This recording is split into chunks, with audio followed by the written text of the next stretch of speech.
Welcome to Speaking Retell Lecture Practice Set number 1.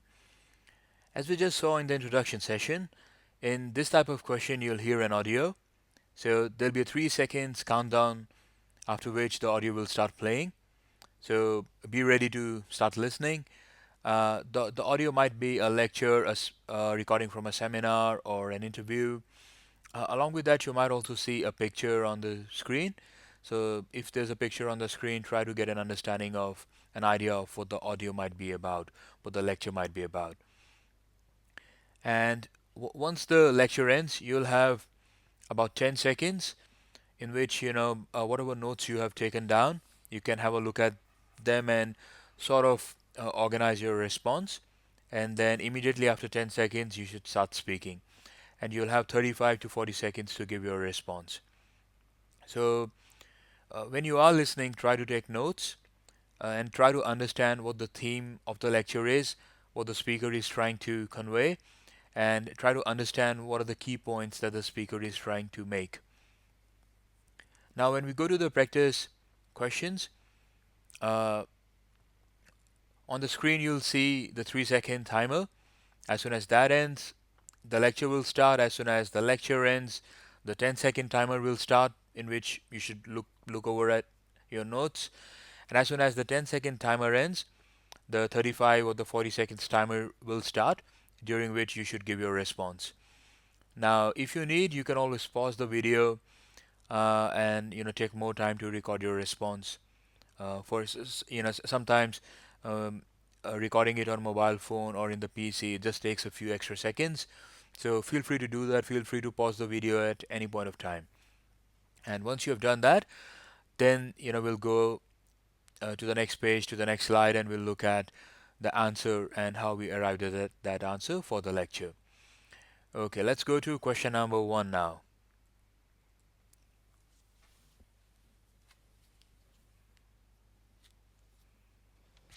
This class is about post-emancipation, the post-emancipation African-American experience. It is about American history, and I hope that point is frankly very obvious, but one never quite understands or can anticipate all these things. It is about American history fundamentally. At its core, the course is about citizenship. Most important keyword for the entire class. The course is about citizenship. How one becomes a citizen, what one does to preserve that citizenship. At its core, then, the class asks the question, what does it mean to be American? Now, I will ask this question explicitly a few times in the class, but implicitly it is woven through so much of what I'm going to be talking about. What does it mean to be American? Now, we started today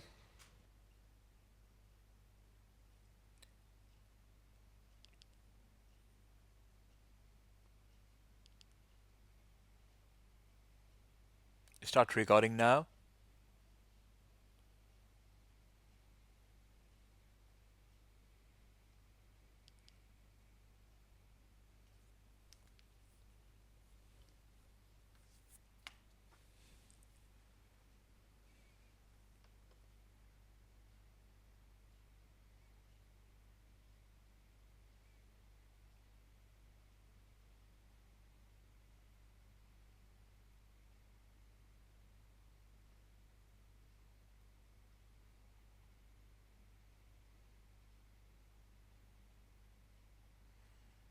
All right. If you need a bit more time, please pause the video and continue with your recording. Otherwise, let's go ahead and have a look at the answer.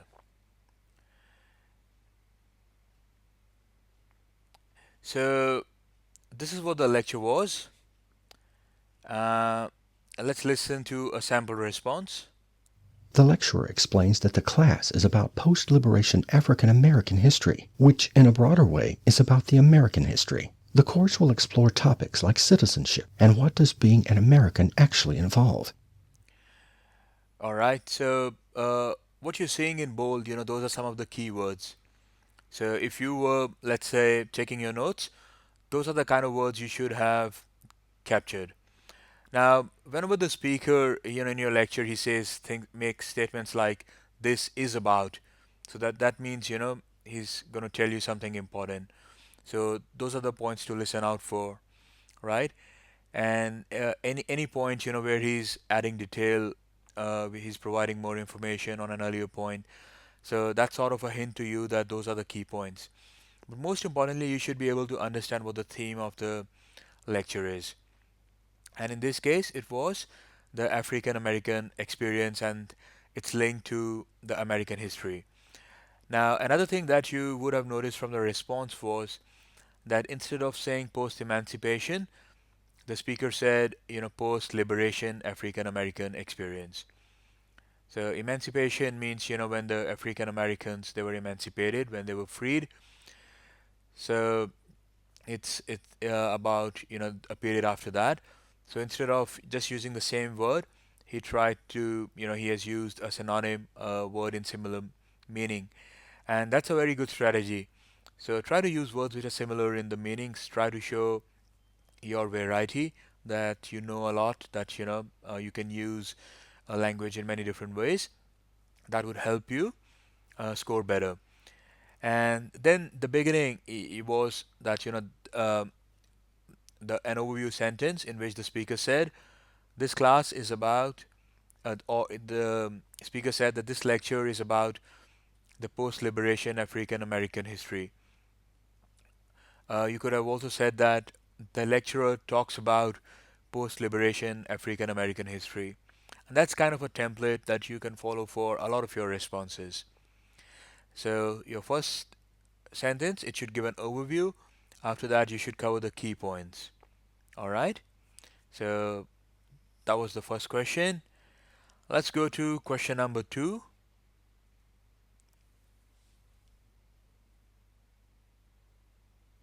So let me go to Hemingway and talk a little bit about him in many ways as a kind of a gateway or a guide to global vision of American literature.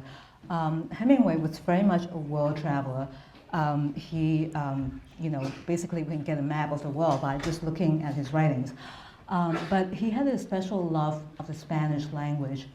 For whom the bell tolls, we'll be reading this in our class, is about the Spanish Civil War. And Hemingway was there as a war correspondent. But we can see that he actually got into combat situations right here. It's really interesting to think about Hemingway as both a journalist and also a novelist. There's the global dimension of Hemingway, but also the global dimension of the Spanish Civil War itself. It was a civil war. It was between two sides fighting in Spain. But it was also very much an international war in the sense that Russia was a part of it, Germany was a part of it, Italy was a part of it. So it very much was a gathering of a lot of nations converging on the soil of Spain and fighting. All right, these 10 seconds are for you to look at your notes and organize your response so as to figure out which is going to be my overview sentence, which are going to be my key points. And now you can start recording.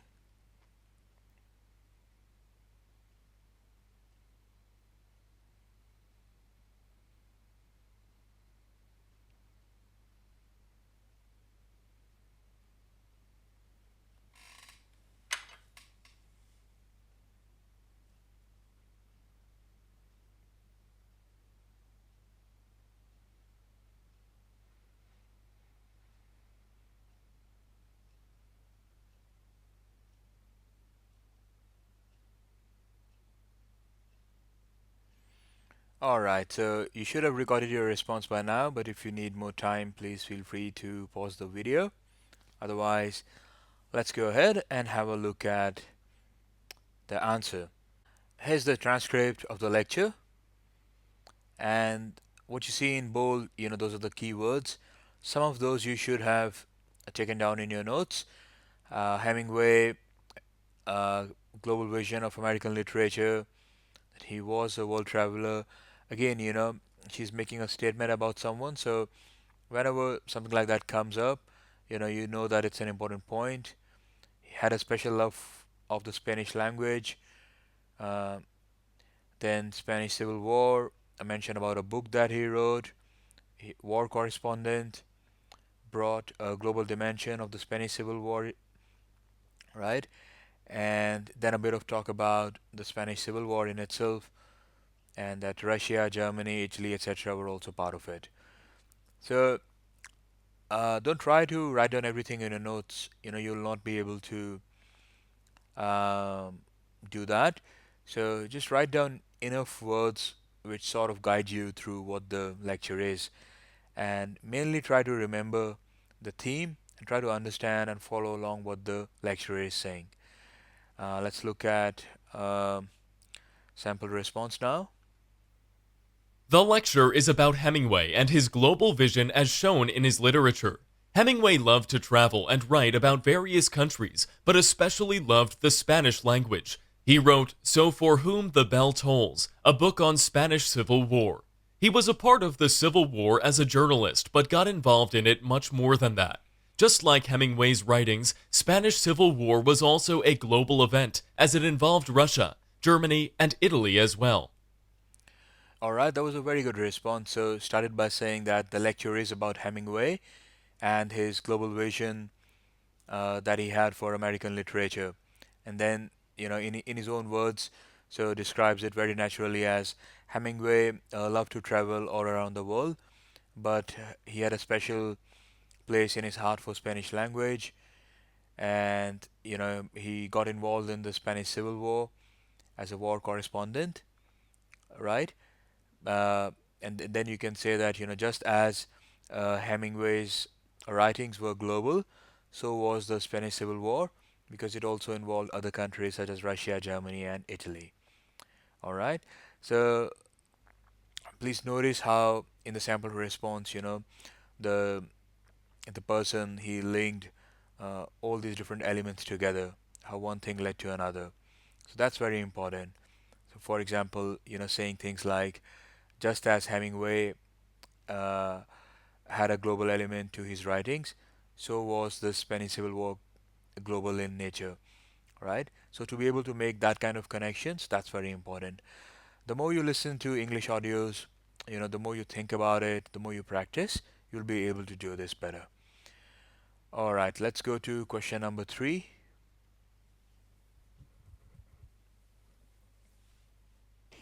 Let me remind you what we had started to talk about. The class is organized into 3 fairly specific topics, the first of which is extrasolar planets, planets around stars other than the sun, exoplanets so-called. That's our topic. And one of the things that I pointed out last time is that, surprisingly enough, until 10 years ago, none of these were known. And it's only a very recent development that there's any actual evidence that these things exist. And so one question you might ask is, why are these things so hard to find? The science fiction folks seem to have no trouble. They just sort of go around in their spaceships and find these things all over the place. To consider that question, let me show you a picture. Here's a picture of a star. This is the star Sirius. It's the brightest, it's a blow-up, obviously, of a photograph plus a little photoshopped arrow. That's not a celestial object. Yeah, so this is a blow-up of a photograph of the star Sirius. Sirius is the brightest star in the sky, easily visible with the naked eye. In fact, as I say, the brightest star. It's one of the closest stars. It's a little bit brighter than the sun intrinsically, but it's 10 light years away or so. And let me comment on a couple features.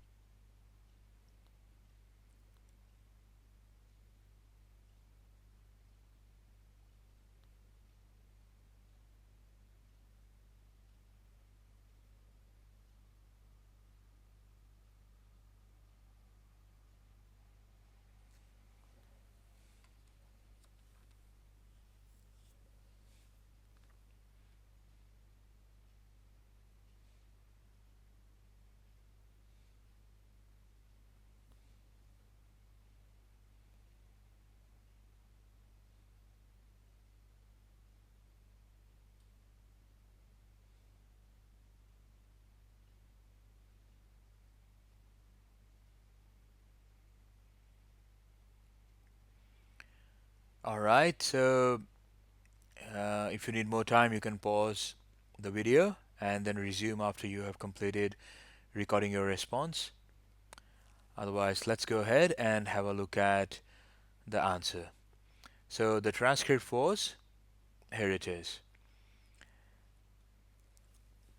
And when you start listening, um, you know, try to separate the sentences or information, which is like just general in nature from what is specific. So, for example, the first sentence, let me remind you what we had started to talk about. That's just an introduction, so don't bother about it. Then he'll start saying that the class is organized into three fairly specific topics. So that means, now you should look out for the lecturer to tell you what those specific topics are. And he says the first of which is extra solar planets, exoplanets so called. That's a topic. And when he says that's when in your mind you make a connection to extrasolar planets. So that's going to be your theme, right? That is going to talk something about extrasolar planets, and it also matches with the image that you saw. And then whenever they make statements like, one question you might ask is, why are these things so hard to find? So they're asking these questions, just like in your lectures or in classrooms. It's because that's important. That's what they're going to talk about. And then they get into some specifics, talk about Sirius, brightest. It's one of the closest stars, but it's still 10 light years away. So that's some kind of the information that you can uh, note down when you are listening to the lecture. Okay, now I'll play the sample response, and I hope you have been comparing your responses with the sample responses. That's very important, right? So please do that. Um, and if your sample response doesn't seem like if your response doesn't seem like the sample response, or if you find that you have missed a lot of important information, then try to redo. Speak again. The more you practice, the better you'll get. Okay, let's have a look at the answer. Let's hear it. The lecture is about exoplanets, which is one of the three topics that the class is structured into. Exoplanets have become known in the last 10 years only. They are quite hard to find, and the lecturer explains this by giving the example of Sirius, which is the brightest star in the sky and actually closest to us, but even that is 10 light years away. All right. So, yep, the speaker, in that sample response covered all the main points. So, if you want, you can go back and play the response again and compare it to your audio response. All right. So now listen to your audio response and then compare it. And once you're happy, then you can come to the question number 4.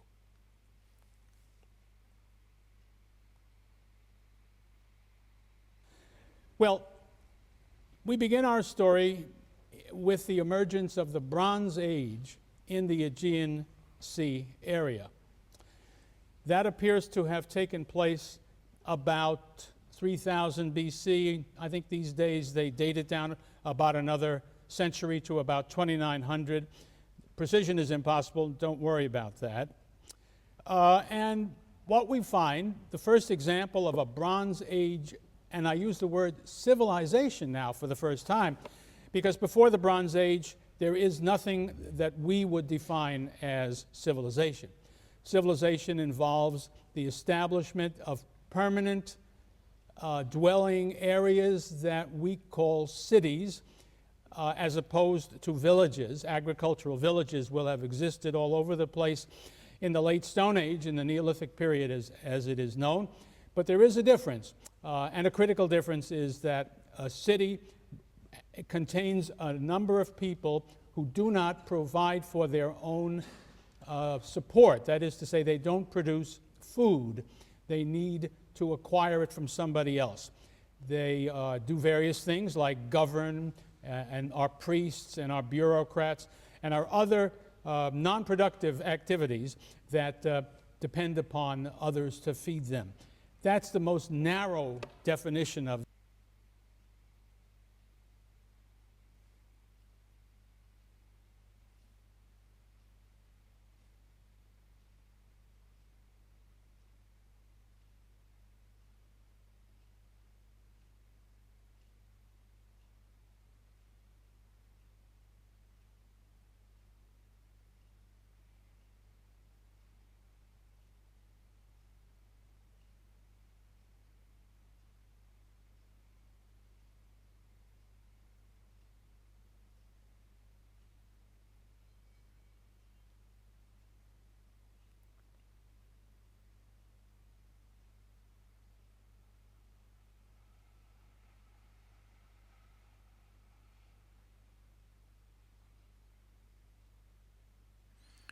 All right, let's go ahead and have a look at the answer.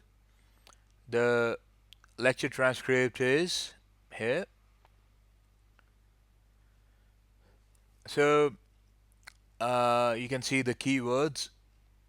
We begin our story with the emergence of the Bronze Age. And when you look at, the picture itself, you can notice that it's probably, an ancient city or the ruins of an ancient city that you're seeing. So it's going to be something about that. So Bronze Age, and then he says, and I use the word civilization now for the first time because before the Bronze Age, there's nothing that we would define as civilization. And then, starts focusing more on civilization and what it means by having, cities as opposed to villages, and then sort of, gives a definition of what the city would be. All right. So those are all the key points that you should have captured in your response. Here's a sample response for you. The lecturer talks about civilizations and the role of cities in them. The first example of a civilization he gives is the Bronze Age. According to the lecturer, civilizations involve setting up permanent settlements compared to villages which possibly existed even in earlier Stone Ages. What differentiates them from people in villages is that majority of city people are not directly involved in food production activities. All right, so that was your sample response. Compare your response to the sample response, and make sure that you've covered all the key points in it. Let's go to question number 5 now.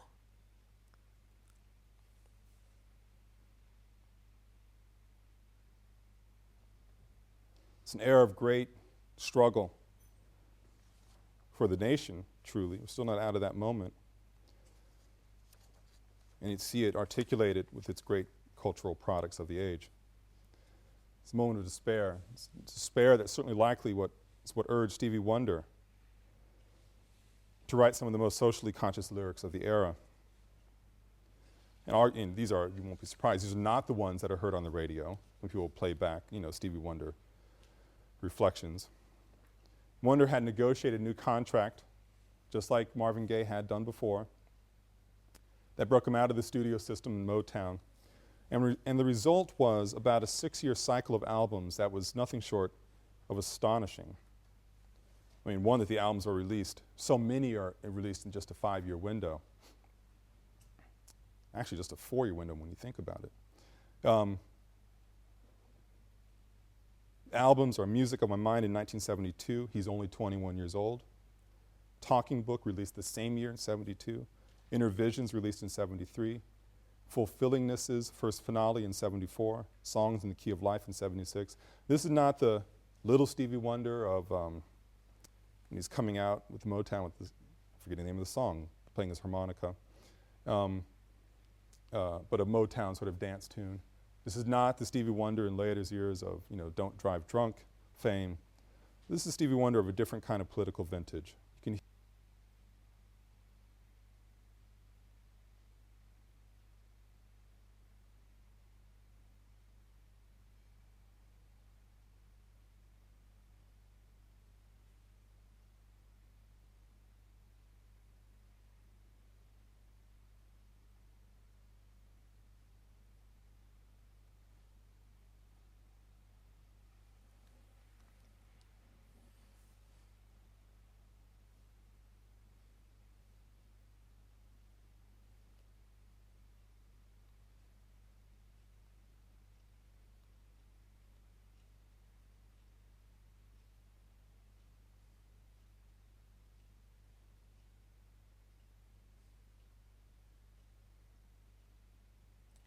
All right, that's 40 seconds.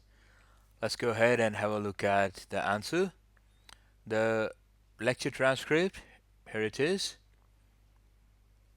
So starting by, telling something about a time period, that it's an era of great struggle for the nation. And in that struggle, urged Stevie Wonder to write some of the most socially conscious lyrics, and then tells about, had negotiated things that he had done, negotiated a new contract, got out of Motown, and the result was a 6 year cycle of albums. And then some examples of those albums: Talking Book, Fulfillingness, First Finale. And then he sort of also makes a statement that this is not the Stevie Wonder in later years. It's a different kind of a Stevie Wonder, more politically inclined, having a political message in his music. Now let's hear a sample response. The lecturer talks about a period in the history of country and Stevie Wonder's music in context of that period. It was a time of turmoil and despair and led to Steve Wonder writing socially relevant songs. He had been able to get out of studio contracts and therefore freely composed for 6 years. He released many albums in that period, such as Music on My Mind in 1972, when he was only 21 years old. Other albums he released included ones such as Talking Books and Songs in the Key of Life. The music he composed in those years was very different from the work he did later in life. All right. So, if you notice, the speaker, the sample response. So he begins quite well, but in the end, probably because running out of the time, so he just ends at the work that he did in the early years is very different from the work he did in the later years. So it doesn't really tell, that the difference is around the political tone of the work that he did in the earlier years. Okay. So uh, again, I would like to highlight the fact that when you are listening to an audio, it's essentially this question type, or a lot of these question types in the speaking section. It's a test of how well are you able to connect the different words and sentences together as you hear them. All right. So imagine that you've closed your eye and one by one you're hearing these different words. So as a new word comes in, are you able to connect it to the earlier words? Are you able to identify what the theme is? So it's a test of that. All right. So as a practice, try listening to the news on television, try listening to different audio podcasts, etc.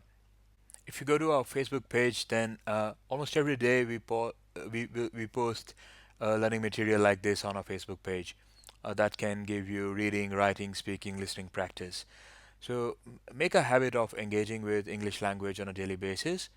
So small steps, they will add up and will help you a lot in life. All right, so congratulations with that. Well done, you have completed practice set number 1.